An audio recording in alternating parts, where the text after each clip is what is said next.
verilməsi ilə yanaşı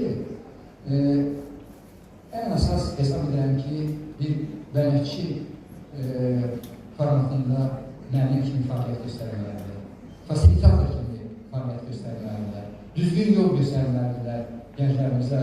Elə istiqamət verilməlidir ki, onlar özlərinin biliyini artırılması üçün hazır olsunlar. Bunun üçün müasir texnologiyalardan necə istifadə etmək bacarıqları olanlar formalaşmalıdır. Bu mənada gənc müəllimlərinin rolu olduqca böyükdür və bugünkü forumun keçirilməsində hesab edirəm ki, əsas məqsəd odur ki, Qərbi Azərbaycana qayıdışla bağlı bizim gənclərdə lazımlı biliklər formalaşsın. Bu yolda mən bizim gənc müəllimlərimizə uğurlar diləmək istəyərdim. Əminəm ki, siz öz fəaliyyətinizdə bugünkü forumda